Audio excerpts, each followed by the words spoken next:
میں مبلغ بنوں سنتوں کا، خوب چرچا کروں سنتوں کا، ہو کرم بہر خاک مدینہ۔ الحمدللہ رب العالمین والصلاة والسلام علی سید المرسلین، اما بعد فاعوذ باللہ من الشیطان الرجیم، بسم اللہ الرحمن الرحیم۔ الصلاة والسلام علیک یا رسول اللہ وعلی آلک واصحابک یا حبیب اللہ۔ الصلاة والسلام علیک یا نبی اللہ وعلی آلک واصحابک یا نور اللہ۔ فرمان مصطفیٰ صلی اللہ تعالی علیہ وآلہ وسلم ہے، تم میں سے قیامت کے روز میرے سب سے زیادہ نزدیک وہ شخص ہوگا جس نے دنیا میں مجھ پر کثرت سے درود پڑھے ہوں گے۔ صلو علی الحبیب صلی اللہ تعالی علی محمد۔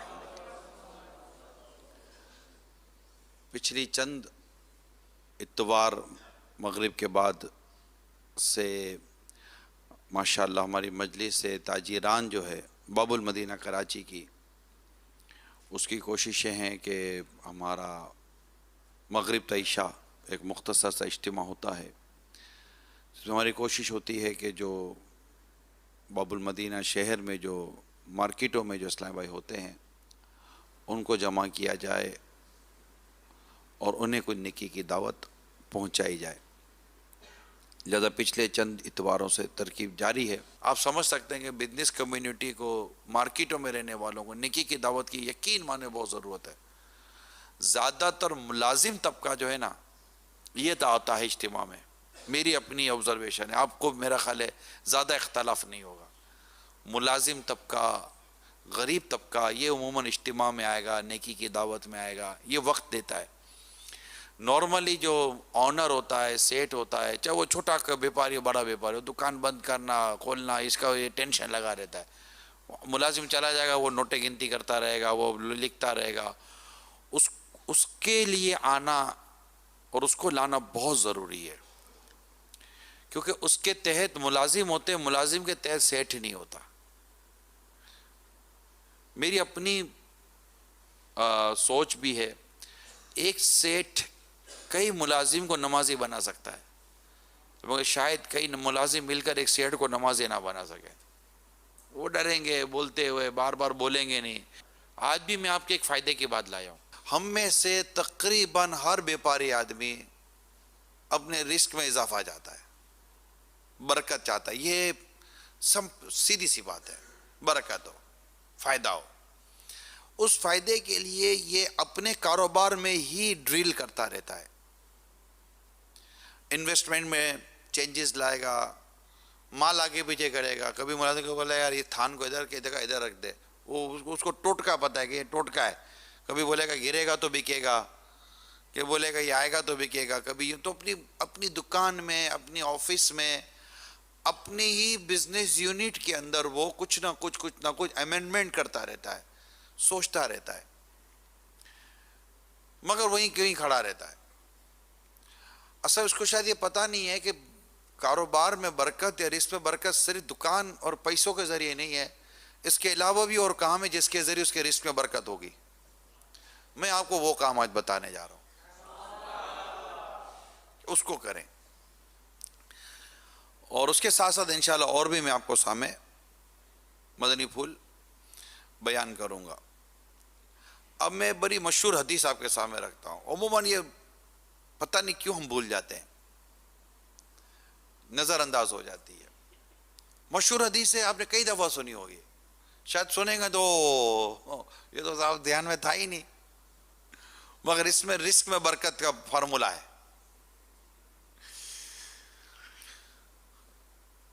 حضرت انس رضی اللہ تعالیٰ عنہ سے روایت ہے، رسول کریم صلی اللہ تعالی علیہ وآلہ وسلم نے ارشاد فرمایا جسے یہ پسند ہو کہ اس کے رزق میں وسعت ہو، وسعت اضافہ،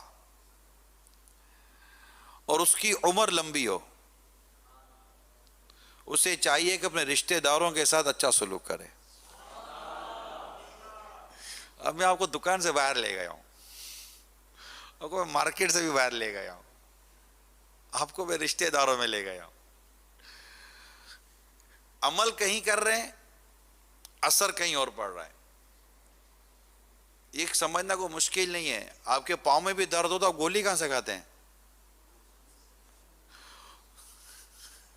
گولی منہ میں ڈالتے، درد پاؤں کا صحیح ہو گیا، تو دوا تو منہ میں گئی ہے، مگر اس دوا کا اثر یہ ہے کہ اس نے اثر وہاں دکھانا ہے جہاں درد ہے۔ آپ کام رشتہ داروں کے ساتھ کریں گے، مگر اس کا فرق آپ کے کاروبار پر ہو رہا ہوگا۔ ٹھیک ہے، تو یہ جو ہے نا رشتہ داروں کے حسن سلوک، اس کو بہت عمدگی کے ساتھ سمجھنے کی ضرورت ہے۔ اس کو کہتے ہیں صلہ رحمی۔ کیا کہتے ہیں؟ صلہ رحمی۔ اچھا، میں ڈائریکٹ صلہ رحمی کے فضائل بیان کو تو شاید عموماً بیپاریوں کی سمجھ میں نہیں آتا اتنا۔ بیپاریوں کی سمجھ میں بات آتی ہے کہ یار اس سے ہم کو کاروبار میں کیا فائدہ ہوگا، یہ بتاؤ یار، ہم کو بزنس میں کیا فائدہ ہوگا۔ یاد رکھیے کہ جب ہم کسی اور کو فائدہ دے رہے ہوتے ہیں نا، اس کے سامنے ہمیں بھی فائدہ ہو رہا ہوتا ہے۔ میں آپ کو اس کی ایک اور مثال دیتا ہوں، بہت خوبصورت مثال دیتا ہوں۔ جنازے میں ایک ہمارا وقت لگتا ہے، جنازے میں ہمارا ایک وقت لگتا ہے۔ امام صاحب اعلان کرتے ہیں کہ بھائی عصر کی نماز کے بعد جنازہ ہے، اور عصر کے بعد ویسے جنازہ، اور عصر کے بعد ٹائم کم، تو ایک صبح لے کے بھائی میں جنازے میں شرکت کروں گا، 10-12 منٹ لگ جائیں گے، لوگ جمع ہوں گے، مجھے کیا فائدہ ہوگا؟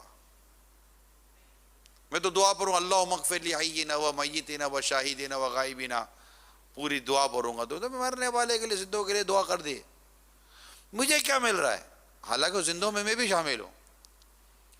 مگر واضح حدیث ہے کہ جب آپ کسی مومن کا جنازہ پڑھتے ہیں نا، مسلمان کا، تو اللہ تعالیٰ اس مرنے والے مسلمان کو سب سے پہلا تحفہ یہ عطا فرماتا ہے کہ اس کے جنازے میں جتنے مسلمانوں نے شرکت کی ہوتی ہے، اللہ سب کی مغفرت فرما دیتا ہے۔ فائدہ کس کا ہوا؟ آپ نے کندھا دیا۔ میں سوچتا ہوں کہ تو کبیرہ گناہ توبہ سے معاف ہوتے ہیں، یہ طے ہے، یہ بات کتابوں میں لکھی ہے۔ کبیرہ گناہ جیسے ہوتا ہے نا، فلاں کام کرو تو اتنے گناہ معاف ہو جائیں گے، اس سے صغیرہ گناہ معاف ہوتے ہیں، کبیرہ گناہ توبہ سے معاف ہوتے ہیں۔ میں نے جنازے کے کندھے پر غور کیا کہ اگر کوئی شخص مردے کے جنازے کو کندھا دے تو 40 قدم اگر وہ اس کو کندھا دیتا ہے تو اس کے 40 کبیرہ گناہ معاف ہوتے ہیں۔ اپنے ہوتا ہے نا 2 قدم چلو، 2 قدم چلو، ایک پایا اٹھائے کم از کم 10 قدم چلیں، گنتی کر کے بھلے چلیں، آپ مثال دے رہا ہوں، 10 قدم چلیں، 10 10 10 10 40 قدم چلیں، 40 کبیرہ گناہ معاف ہوتے ہیں۔ میت کسی اور کی، فائدہ ہمارا۔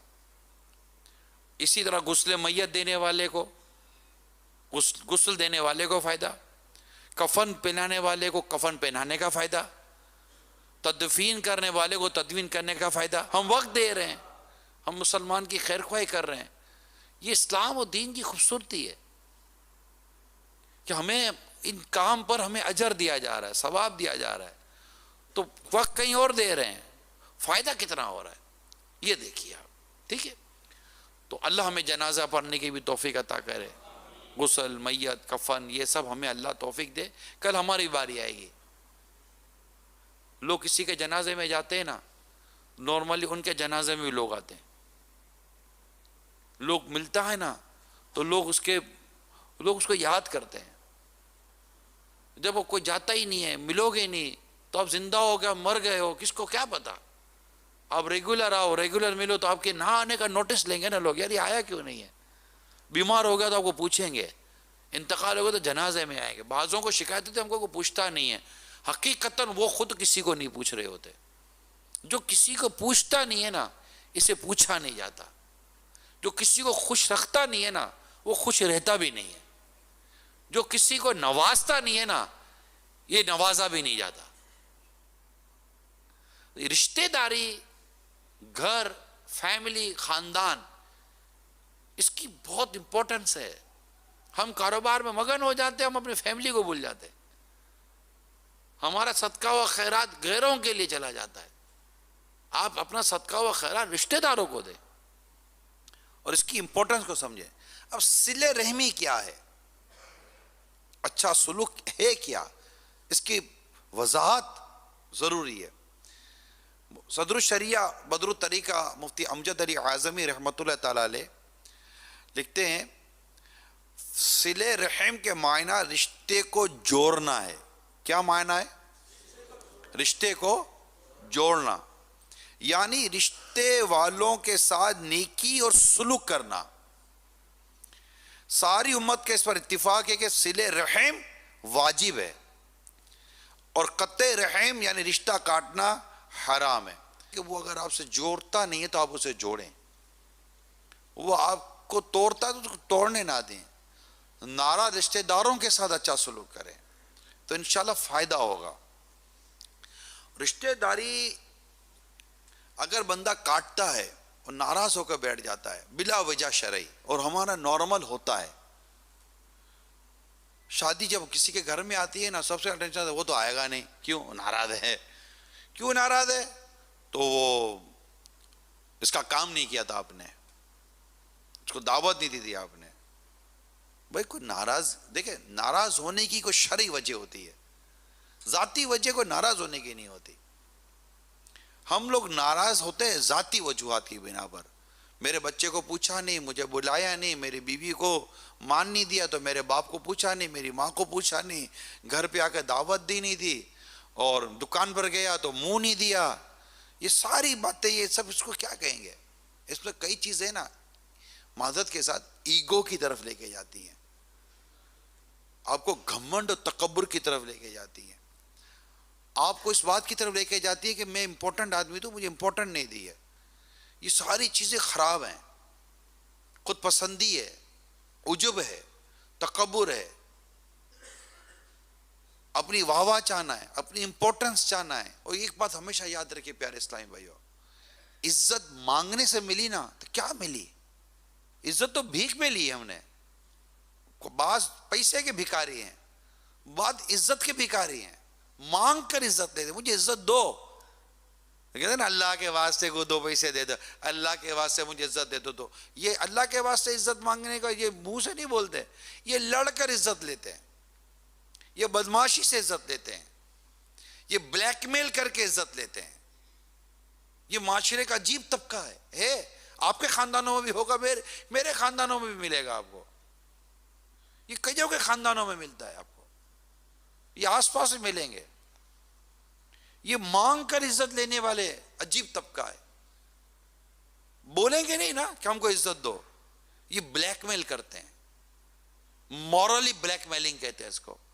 آپ کا کب کوئی ایونٹ آئے گا اب وہ بولے گا اب ہماری باری، اب دیکھتے ہیں کیسے عزت نہیں دیتا، بلیک میل کر رہے ہو آپ، گندے لوگ ہو، you are a completely blackmailer person, آپ کی فیملی بلیک میلر ہے۔ آپ کوئی کسی کا بچہ اٹھا کے بلیک میل کرتا ہے، آپ اس کے ایونٹ کو کیپچر کر رہے ہو، آپ اس کی خوشی کے دنوں کو خراب کرنے کے لیے اس کو بلیک میل کر رہے ہیں کہ یہ کرو، گھٹنے ٹیکو، آؤ سر جھکاؤ، آپ آئیے نا اونٹ پہاڑ کے نیچے، آپ نے اس طرح آئے بھی جائے گا، چاہے وہ بلیک میلر کا نام داماد ہو، اس بلیک میلر کا نام بیٹی کا سسرال ہو، اس بلیک میلر کا نام بہو ہو، اس بلیک میلر کا نام بہو کا خاندان ہو، اس بلیک میلر کا نام چاچا ہو، اس بلیک میلر کا نام ماما بھی ہو سکتا ہے، وہ بلیک میلر آپ کی پھوپھی کا خاندان بھی ہو سکتا ہے، وہ بلیک میلر آپ کا کوئی بھی قریبی رشتہ دار ہو سکتا ہے، جو انتظار کر رہا ہے کہ کب اس کے گھر میں موقع آئے گا اور کب میں اس کے گھٹنے ٹیکوں گا۔ کیوں بلیک میل کر رہے ہیں آپ؟ کس چیز کی عزت چاہیے تھی؟ کس چیز کے لیے؟ کیا کیا تھا اس نے؟ کیا بگاڑا تھا اس نے چلو بھول گیا، اس بھول کی کوئی سزا ہوتی ہے کیا؟ اس کی خوشیوں کا آپ مطلب کہ بیڑا غرق کرو گے؟ یہ کیسے لوگ ہیں یار؟ یہ ہیں ہمارے معاشرے میں، ہیں تو تھوڑے نہیں ہیں، کہ بہت تھوڑے نہیں ہیں، میں نہیں کہتا بہت زیادہ ہیں، مگر وہ ہے زیادہ ہیں، ڈراتے رہتے ہیں، دھمکاتے رہتے ہیں، اور وہ ہوتے ہیں ایسے، یہ خاندانوں میں پائے جاتے ہیں، یہ عجیب وائرس ہے جو خاندانوں میں آ جاتا ہے، یہ ہے کئیوں کی طبیعتوں میں یہ وائرس ہوتا ہے۔ ان کو چاہیے کہ صلہ رحمی کا سافٹ ویئر انسٹال کریں، اور یہ آپ کے وائرس کو مار دے گا، یہ اینٹی وائرس کا کام کرتا ہے، یہ اس طرح کا سافٹ صلہ رحمی اختیار کریں۔ اور صلہ رحمی یہ ہے کہ جو تجھ سے توڑے اسے جوڑ، جو تجھے محروم کرے اسے عطا کر، جو تجھ پر ظلم کرے اسے معاف کر۔ اس پہ جنت کی بشارت ہے، اس سے برکت ہے۔ آپ معاف کر دو، آپ بلیک میل کر رہے ہو۔ میں بلیک میلنگ کا لفظ وہ بولا نہیں جاتا، میں چوٹ کرنے کے لیے کہہ رہا ہوں کہ بلیک میلر لوگ ہیں، یہ پیسے نہیں مانگتے آپ سے۔ اچھا پھر یہ بلیک میلنگ میں معذرت پیسے نہیں مانگتے بھی رجوع کر لیتا ہوں، یہ پیسے نہیں مانگ رہے ہوتے، یہ تحفے مانگ رہے ہوتے ہیں، یہ گھڑیاں مانگ رہے ہوتے ہیں، یہ سوٹ پیس مانگ رہے ہوتے ہیں، یہ موٹر سائیکل مانگ رہے ہوتے ہیں، یہ کار مانگ رہے ہوتے ہیں، یہ کوئی سونے کے کچھ سیٹ مانگ رہے ہوتے ہیں، کوئی فروٹ کی پیٹیاں مانگ رہے ہوتے ہیں، فروٹ کے ٹکڑے مانگ رہے ہوتے ہیں، ڈرائی فروٹ کا یہ باسکٹ مانگ رہے ہوتے ہیں، بولتے نہیں ہیں، مانگ رہے ہوتے ہیں۔ ہمیں کچھ نہیں، جب دیں گے نا اس کی کیا ضرورت تھی، اب نے بولے اس کی ضرورت تھی۔ یہ کئی لوگ ہیں جن کے حق میں یہ رشوت ہے، حرام ہے، کیونکہ اسے شر سے بچنے کے لیے دیا جا رہا ہے۔ یہ شاید آپ کے لیے بعض باتیں ہو سکتا ہے کہ بعض ورڈنگ نہیں ہوگی، اور خدا نہ خواستہ ایسا نہ ہو کہ رمضان حال کی چھت کے نیچے بھی کوئی ایسا بلیک میلر بیٹھا ہوا ہو جو انتظار کر رہا ہو، آنے دو ابھی آنے والی دعوت، صرف دعوت کا کارڈ آنا چاہیے میرے گھر میں، باقی میں ہوں اور یہ ہے پیغام، اس نے دعوت کا پیغام بھیجا، میں اس کو انڈائریکٹلی ناراضگی کا پیغام بھیجاؤں گا، میں نہیں آؤں، جو کرنا ہے کر لو۔ اب وہ آئیں گے جک مرا کر آپ کے گھر پر، ہاتھ جوڑے گا، آ جا یار میری بیٹی، ارے میرا بیٹا، کیوں کیا تھا اس دن، اب غلطی ہو گئی معاف کر دو، وہ بھی معافی مانگ کر آپ کو کسی بھی طرح ہاتھ پیر پکڑ کے لے آئے گا دعوت میں، ہاں، مگر اس دن کے بعد پھر آنا وانا نہیں ہے اس کو آپ کے بعد، کیونکہ آپ نے عزت بھیک میں لی ہے، آپ نے عزت خیرات میں لی ہے، آپ نے عزت لی خود کو بے عزت کرا کر، آپ نے عزت پائی خود کو ذلیل کروا کر۔ اگر آپ معاف کرتے، درگزر کرتے، اور اس کے اس اہم موقع کے اوپر باوجود ناراضی کے آپ کھڑے رہتے، اس کو شرمندگی ہوتی، وہ آپ سے وہ معافی مانگتا کہ میں نے لاسٹ ٹائم آپ کے ساتھ غلط کیا تھا، مگر آپ کو یہ کرنا نہیں آتا، آپ کو بھیک مانگنی آئی مگر آپ کو حکمت عملی نہ آئی، آپ کو اس کو ستانا آیا مگر اس کو نوازنا نہ آیا۔ اللہ کرے دل میں اتر جائے میری بات۔ یہ میں نے بیٹھے بیٹھے معاشرے کا ایک عجیب سلگتا ہوا موضوع اٹھا لیا، جس کو کروڑوں لوگ سنے بھی تو کم ہے یار، کاش کہ اس سے کوئی سمجھ آ جائے، اور آپ کو اس کو جس کو میں کہنا چاہ رہا ہوں اس کو یہ احساس ہو جائے کہ یار میں جس کو بلیک میل کر رہا ہوں وہ میری سگی بہن ہو سکتی ہے، وہ میرا شوہر ہو سکتا ہے، وہ میری بیوی ہو سکتی ہے، میری بیوی کا سسرال ہو سکتا ہے، میرے خونی رشتے ہو سکتے ہیں یار، ماموں کا گھر، پھپھی کا گھر، چاچا کا گھر، یہ خونی رشتے ہیں، یہ بلڈ ریلیشن ہے، ذوی الارحام کہتے ہیں ان میں سے کئی رشتوں کو، جن کا احترام اور زیادہ ہو جاتا ہے، جن کے معاملات اور زیادہ ہو جاتے ہیں۔ اللہ کرے رشتہ داروں کے ساتھ نبھانا آ جائے، اللہ کرے یہ رشتہ داری سمجھ میں آ جائے۔ حدیث پاک میں ہے رشتہ کاٹنے والا جنت میں نہیں جائے گا۔ رشتوں کی اہمیت حدیث پاک میں سمجھائی گئی ہے۔ میں آپ کو کچھ اور اس معاملے میں حدیث بیان کرتا ہوں۔ صلو علی الحبیب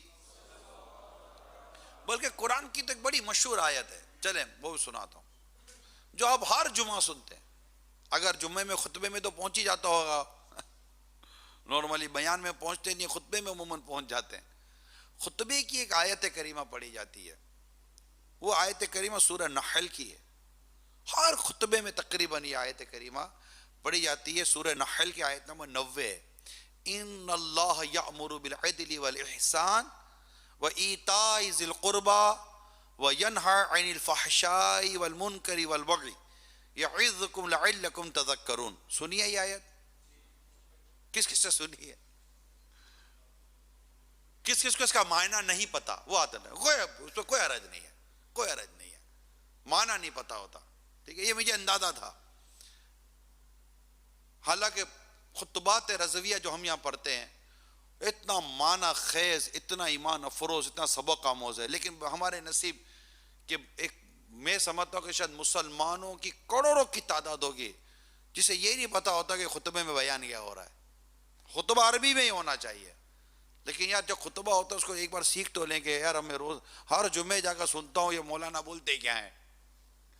یہ قرآن کریم کی آیت ہے جو ہر خطبے میں بیان کی جاتی ہے، اور سورہ نحل کی آیت نمبر 90 ترجمہ، یہ اب ترجمہ سنیں، ان اللہ یأمر بالعدل والاحسان وایتاء ذی القربى، بے شک اللہ عدل اور احسان اور رشتہ داروں کو دینے کا حکم فرماتا ہے، وَيَنْهَا عَنِ الْفَحْشَاءِ وَالْمُنْكَرِ وَالْبَغْيِ، اور بے حیائی اور ہر بری بات اور ظلم سے منع فرماتا ہے، يَعِظُكُمْ لَعِلَّكُمْ تَذَكَّرُونَ، وہ تمہیں نصیحت فرماتا ہے تاکہ تم نصیحت حاصل کرو۔ کتنا اچھا ترجمہ ہے، یہ ہر جمعہ کو تقریباً مساجد میں بیان ہوتا ہے، اور ہر مسلمان جو جمعہ میں خطبے میں سنتا ہے تقریباً کو یہ اللہ کا حکم سنایا جاتا ہے کہ بے شک، کوئی شک کی گنجائش نہیں، اللہ عدل اور احسان اور رشتہ داروں کو دینے کا حکم فرماتا ہے، اور بے حیائی اور بری بات اور ظلم سے منع فرماتا ہے، وہ تمہیں نصیحت فرماتا ہے تاکہ تم نصیحت حاصل کرو۔ تو یہ رشتہ داروں کو دینے سے متعلق بھی اس میں ارشاد موجود ہے۔ یہ جو خرچ کرنا ہے نا گھر پر، رشتوں میں گھر بھی تو ہے، بیوی بچے ماں باپ یہ سب گھر میں تو ہے، رشتے خالی یہ باہر ہی تھوڑی ہے۔ حدیث پاک میں جو دینار تو اللہ کی راہ میں خرچ کرے اور جو دینار تو غلام کی گردن آزاد کرنے میں خرچ کرے اور جو دینار تو کسی مسکین پر صدقہ کرے اور جو دینار تو اپنے گھر والوں پر خرچ کرے، ان سب میں زیادہ ثواب اس کا ہے جو تو نے اپنے گھر والوں پر خرچ کرے۔ ہے نا؟ مزہ آیا نا؟ ہر ہفتے آئے انشاءاللہ، بہت مزہ آئے گا۔ ایک اور حدیث سنیے، عام مسکین پر صدقہ کرنا ایک صدقہ، اور وہی صدقہ اپنے رشتہ دار پر کرنا دو صدقے ہیں، ایک صدقہ اور دوسرا صلہ رحمی۔ یہ رشتہ داری کی بڑی اہمیت ہے، ہم لوگ بھول گئے۔ اس لیے واقعی اگر رزق میں برکت چاہتے ہیں، عمر میں برکت چاہتے ہیں، وسعت چاہتے ہیں، خیر کو بہت زیادہ اچھی طریقے سے سمیٹنا چاہتے ہیں، رشتہ داروں سے اچھا سلوک کرے، اور شروع گھر سے کرے۔ اولاد ہے، بیوی ہے، ماں باپ ہیں، اور جو بھائی ہے، بہن ہے، گھر کے اندر ہیں، چھوٹے بڑے بھائی بہن ہوتے ہیں۔ پھر آپ باہر جھانکیں گے تو آپ کو ماموں کا گھر، پھوپھی کا گھر، خالہ کا گھر ملے گا۔ یہاں پر بے پردگی نہیں کرنی ہوتی، ممانی سے پردہ ہے، چچی سے بھی پردہ ہے، بھابھی سے بھی پردہ ہے۔ یہ ساری رعایتوں کے ساتھ شریعت کے مطابق اپنی حلال کمائی سے ان کی حاجتوں کو پوری کرو۔ یہاں سے آپ کو اپریسیشن نہیں ملے گی، یہ یاد رکھیے گا، یہاں سے آپ کو پراپرلی اپریسیشن نہیں ملے گی۔ باہر کسی کو دو گے نا تو بولے گا یار یہ بہت اچھا یار پیسہ خرچ کرتا ہے، رشتہ دار نہیں کریں گے۔ یہ نہیں، یہ رشتوں میں نہیں ہو سکتا، نہ اس کی ڈیمانڈ ہے نہ اس کی ریکوائرمنٹ ہے. آپ نے اگر اللہ کے لیے دیا ہے تو اللہ جانتا ہے کہ آپ نے اس کے لیے دیا ہے. تو ڈیمانڈ کس چیز کی ہے؟ آپ نے عزت کمانے کے لیے رشتہ داری نبھائی تھی یا ثواب کمانے کے لیے؟ تعریف سننے کے لیے رشتہ داری نبھائی تھی یا ثواب کمانے کے لیے؟ تو یاد رکھیے، دینے کا ایک خوبصورت ایک طریقہ ہمارے مفتی صاحب لکھتے ہیں یہ صراط الجنان میں، کہ رشتہ داروں کی مالی یا کوئی اور مدد کرنے کا بہترین طریقہ یہ ہے کہ اس انداز میں اس تک رقم یا کوئی اور چیز پہنچائی جائے جس میں اسے لیتے ہوئے شرم بھی محسوس نہ ہو اور اس کی غیرت اور خودداری پر بھی کوئی حرف نہ آئے. حضرت ابو ہریرہ رضی اللہ تعالیٰ عنہ سے روایت ہے، رسول کریم صلی اللہ تعالیٰ علیہ وآلہ وسلم ارشاد فرمائے 7 شخص ہیں جن پر اللہ تعالیٰ اس روز سایہ فرمائے گا جس روز اس کے عرش کے سائے کے سوا کوئی سایہ نہ ہوگا. ان میں سے ایک وہ شخص ہے جس نے کچھ صدقہ کیا اور اسے اتنا چھپایا کہ بائیں کو بھی خبر نہ ہوئی کہ دائیں نے کیا خرچ کیا. یعنی سیدھے ہاتھ سے دے تو الٹے ہاتھ کو بھی پتہ نہ چلو، نہیں پتہ چلتا. سیدھے ہاتھ سے دیتا الٹے ہاتھ کو نہیں پتہ چلتا، باقی سب کو پتہ چلتا ہے. یہ کہہ کر بتاتے ہیں کسی کو بتانا نہیں ہے. ہوئے نا وہ صدقہ دینا تو سیدھے ہاتھ کو دو تو الٹے ہاتھ کو پتہ نہ چلے، تو بتانا نہیں. الٹے ہاتھ کو پتہ نہ چلے، اس کو کیوں پتہ چلا؟ حتیٰ کہ اگر چھپا سکو نا تو اپنے بیوی بچوں سے بھی چھپا لو یار، ایسے چھپ کر صدقہ دو. ہاں تربیت کرنی ہے ایک الگ میٹر ہے. اولاد کے ذریعے آپ دیں، اپنا مال اولاد کے ذریعے دیں، یہ الگ ٹاپک ہے، تاکہ اس کو سخاوت کی عادت ہو. اور باپ پر واجب ہے کہ اپنے بیٹے کو سخاوت کی تربیت کرے، یہ واجب ہے باپ کے اوپر، تاکہ وہ سخی بنے، بخیل نہ بنے. لیکن یہاں کیا ہے کہ رشتہ داروں کی مدد کیسے کرنی ہے کہ اس کی غیرت متاثر نہ ہو، اس کی خودداری متاثر نہ ہو، اس کی شرم و حیا کو ٹھیس نہ لگے. سب کو بلا کر نہیں دینی ہوتی. بعضوں کو احسان کرنے کا شوق ہوتا ہے، احسان کرنا نہیں آتا. وہ ڈھول بجا کر احسان کرتے ہیں، جتا کر احسان کرتے ہیں. لینے والا پانی پانی ہو رہا ہوتا ہے.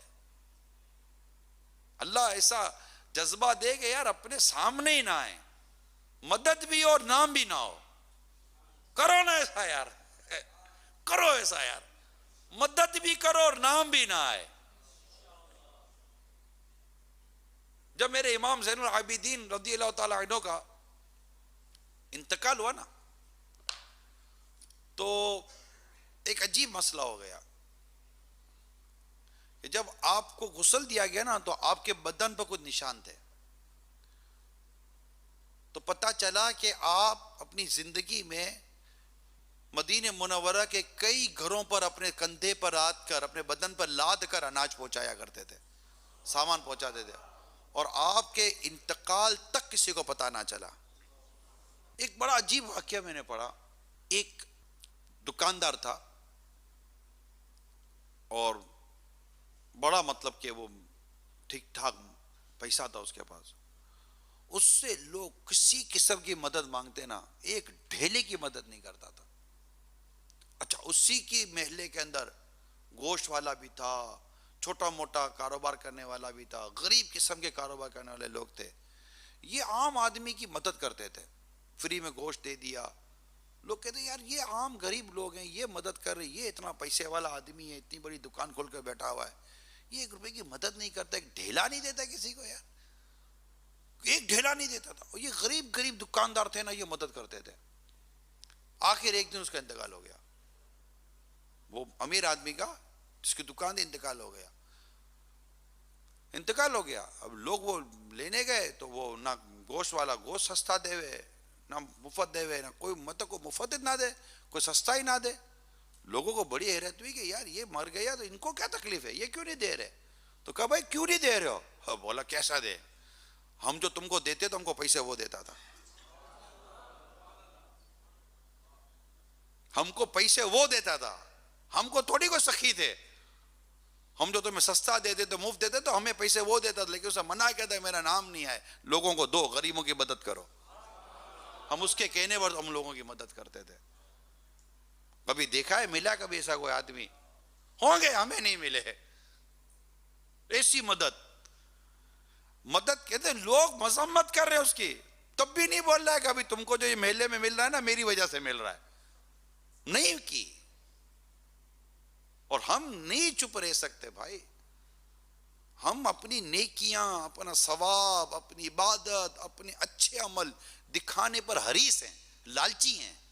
ہمارا لوگوں کو پتہ چلے میں نماز اتنی پڑھتا ہوں، تہجد اتنی پڑھتا ہوں، یہ کرتا ہوں، وہ یہ کرتا ہوں. بزرگ فرماتے ہیں جس طرح اپنے گناہوں کو چھپاتے ہو نا، اس طرح اپنی نیکیوں کو چھپاؤ. اپنی نیکی، اپنے ثواب کو چھپاؤ، کیونکہ جس سے ثواب لینا ہے نا وہ دیکھ رہا ہے. بندے سے کیا لوگے آپ؟ تعریف ہی لوگے نا، واہ یہ اس کی تو واہ ملی، ادھر ثواب چلا گیا، اس کا کیا؟ ایک واہ کے چکر میں ثواب جایا کر دوں. اللہ سے مجھے جنت مل رہی ہے، بندے سے مجھے تعریف مل رہی ہے. آپ بتاؤ تعریف پر ہاتھ رکھو کہ جنت پر؟ ہر تعریف سے جنت چلی جائے یا ثواب چلی جائے ضروری نہیں ہے. چوٹ کر رہا ہوں تو اللہ کہہ رہے ہم رشتہ داروں کے ساتھ اس سے سلوک کریں، رشتہ داری نبھائیں، درگزر کریں. صرف پیسے سے نہیں ہوتا، مسکرانا بھی صدقہ ہے یار، مسکرانا بھی صدقہ ہے. تو میں نے آپ کو عرض کی تھی کہ میں انشاءاللہ آپ کو دکان کے باہر لے جاؤں گا، مارکیٹ سے باہر لے جاؤں گا، جہاں انشاءاللہ آپ کو برکت بھی ملے گی اور انشاءاللہ بہت ثواب بھی ملے گا. صلو علی الحبیب صلی اللہ تعالی علی محمد. توبوا الی اللہ، صلو علی الحبیب. پیارے آقا صلی اللہ تعالی علیہ وآلہ وسلم نے مطلب راوی کہتے ہیں ہمیں خطبے دیتے ہوئے ارشاد فرمایا، اے لوگوں مرنے سے پہلے اللہ کی بارگاہ میں توبہ کر لو. توبوا الی اللہ. مرنے سے پہلے اللہ کی بارگاہ میں توبہ کر لو. مشغولیت سے پہلے یعنی بزی ہونے سے پہلے نیک اعمال کرنے میں جلدی کرو، اور اللہ کا کثرت سے ذکر کرنے اور پوشیدہ اور ظاہری طور پر کثرت سے صدقہ کے ذریعے اللہ سے اپنا رابطہ جوڑ لو. تمہیں رزق دیا جائے گا، تمہاری مدد کی جائے گی اور تمہاری مصیبتیں دور کی جائیں گی. تمہیں رزق دیا جائے گا، تمہاری مدد کی جائے گی اور تمہاری مصیبتیں دور کی جائیں گی. عمل کیا بتائے گئے؟ توبہ کر لو، مشغولیت سے پہلے جلدی نیک اعمال کر لو، اللہ کا کثرت سے ذکر کرو، پوشیدہ اور ظاہری طور پر کثرت سے صدقہ کے ذریعے اللہ سے اپنا رابطہ جوڑ لو. تمہیں جوڑ لو تو تمہیں رزق دیا جائے اور تمہاری مدد کی جائے گی اور تمہاری مصیبتیں دور کی جائیں گی. کہ ہم اپنی رزق حلال کی روٹین میں رہ کر کس طرح ثواب کمائیں، نیکیاں کمائیں، آخرت کی تیاری کریں. ٹھیک ہے، یہ بات کلیئر ہو رہی ہے نا؟ دیکھیں یہ بتائیے، انفاق فی سبیل اللہ، اللہ کی راہ میں صدقہ کرنا ہے نا. ہمیں اماؤنٹ تو نہیں دی گئی ہے کہ صدقہ کیا ہوتا ہے. ایک کھجور کے ذریعے بھی خود کو جہنم کی آگ سے بچاؤ ہے نا، ایک کھجور صدقہ کر کے بھی. اس میں کوئی امیر غریب کی قید ہے؟ ہم خود دیکھ لیں ہم نے کتنا صدقہ کیا یار. سرکار صلی اللہ تعالی علیہ وسلم نے کسی کی حالت ملاحظہ کی، بہت اس کی حالت میں، ان کی حالت میں بڑی غربت تھی. آقا صلی اللہ تعالی علیہ وسلم نے فرمایا صدقہ کرو، صدقے پر ابھارا، یعنی صدقہ کرو. تو لوگوں نے صدقہ کیا تو ان کے پاس دو چیزیں آ گئیں، یعنی سمجھو دو انڈے آ گئے صدقے کے. تو حالانکہ وہ غریب تھے، ان کے لیے تو اعلان ہوا تھا، انہوں نے ایک اٹھا کر صدقہ کر دیا. وہ کہا کہ سرکار نے تو صدقے کا فرمایا تھا نا، تو میں نے بھی ایک کر دیا. تو غریب صدقہ کیوں نہیں کر سکتا؟ غریب 10 روپے نہیں نکال سکتا، غریب 5 روپے نہیں نکال سکتا. غریب اپنے گھر میں مدنی احتیاط باکس رکھ کر کے اس کے اندر روز کے 5 روپے 10 روپے نہیں ڈال سکتے. صحیح بتائیں، عام غریب سے غریب آدمی بھی کہ 5 روپے صدقہ نہیں. 5 روپے تو ہمارا سکہ ہے نا, نوٹ تو ہے نہیں. اب یہ 5 روپے کا سکہ اگر غریب ٹپکا دے اب ڈبے کے اندر, تو غریب کا جائے گا کہ آئے گا؟ میرا تو ماننا یہ ہے کہ اگر آپ پریشان ہیں, تنگ دست ہیں, روزگار نہیں ہے, گھر میں بہت پریشانی ہے, جتنی پریشانی خدا نہ خاصہ زیادہ ہے, میرا ماننا یہ ہے کہ آپ صدقہ بڑھا دو. اماؤنٹ نہیں ہے یہاں پر, بات سمجھیں آپ, یہ اماؤنٹ نہیں ہے یہاں, اللہ کی راہ میں اخلاص کے ساتھ دینا ہے. صدقہ بڑھا دیں آپ کہ یا اللہ یہ صدقہ, کیونکہ صدقہ بلا کو پھلانگنے نہیں دیتا, صدقہ ہار بن جاتا ہے. اب بلا مصیبت جو آ رہی ہے یہ صدقے سے ٹکرا کر واپس چلی جائے گی. آپ صدقہ کھرا تو کریں, اور جتائیں نہیں بتائیں نہیں, اخلاص کے ساتھ کریں, چپ کر کریں, ظاہری پوشیدہ جو اللہ اور اس کے رسول کے حکم کے مطابق صدقہ ضرور کریں. پر صدقہ کریں, غریب کو دیں, رشتہ داروں کو دیں, مسجد میں ڈال دیں اپنے گھر کی, جو ہمارے محلے میں عاشقان رسول کی مسجد ہوتی ہے, مدرسے میں دیں, جامعہ میں دیں, یا جامعۃ المدینہ, مدرسۃ المدینہ, مطلب صدقہ دیں. دیں, کون کون نیت کرتا ہے؟ میں کہتا 5 روپیہ دیں, 2 روپیہ دیں, 3 روپیہ دیں, 10 روپیہ دیں, مگر اللہ کی راہ میں دیں. کہ حدیث بڑی واضح ہے کہ اللہ تعالیٰ تمہارے جسموں کو نہیں, تمہارے دلوں کو دیکھتا ہے. اس میں اپنی دکان پر اگر مدنی احتیاط باکس بھی رکھیں, اس پہ ڈالیں, اس دکان میں کھولتے ڈالیں. ہی ڈال دیں. 5-10 روپے, 5-10 روپے, میں آپ کو اماؤنٹ کا تو فکس کر ہی نہیں رہا ہوں نا, اللہ نے جتنی توفیق دی ہے نا اتنا دیں. یہ پروفیشنل بھکاریوں کو نہ دیں, ان کو دینا جائز نہیں ہے. ایک تو یہ ہو گیا. دوسری مدنی التجا یہی تھی, ہم آج سے نیت کریں بھیک میں عزت نہیں لینی ہے, اپنا خودی کو کر بلند اتنا ہر تقدیر سے پہلے ہے. خدا بندے سے خود پوچھے بتا تیری رضا کیا ہے. سبحانک اللہم وبحمدک لا الہ الا انت استغفرک واتوب الیک. سبحانک اللہم وبحمدک لا الہ الا انت استغفرک واتوب الیک. سبحانک اللہم وبحمدک لا الہ الا انت استغفرک واتوب الیک. الحمدللہ رب العالمین والصلاة والسلام علی سید المرسلین. اللہم ربنا آتنا فی الدنیا حسنۃ وفی الآخرۃ حسنہ وقنا عذاب النار. اللہم اغفر وارحم وانت خیر الراحمین. یا اللہ ہم سب کے گناہوں کو معاف فرما دے, ہماری بے حساب مغفرت کر دے, ہماری پریشانیوں پر, بے روزگاریوں پر, تنگ دستیوں پر, قرض داریوں پر, گھریلو مسائل پر, کاروباری مسائل پر, سب پر رحمت کی نظر کر. ہماری دنیا بھی اچھی کر, آخرت بھی اچھی کر. تیری راہ میں صدقہ کرنے کی توفیق دے, رشتہ داروں کے ساتھ اس نے سلوک کرنے کی بھی توفیق دے. یا اللہ ہم سب کا ایمان سلامت رکھ, بلا حساب جنت میں داخلہ دے دے. کہتے رہتے ہیں دعا کے واسطے بندے تیرے, کر دے پوری آرزو ہر بے کس و مجبور کی. ان اللہ و ملائکتہ یصلون علی النبی یا ایھا الذین آمنوا صلوا علیہ وسلموا تسلیما. صلی اللہ علی النبی الامی وآلہ صلی اللہ علیہ وسلم. صلاۃ و سلام علیک یا سیدی یا رسول اللہ. سبحان ربک رب العزت عما یصفون وسلام علی المرسلین والحمد للہ رب العالمین. میں مبلغ بنوں سنتوں کا, خوب چرچا کروں سنتوں کا, ہو کرم بہر خاک مدینہ.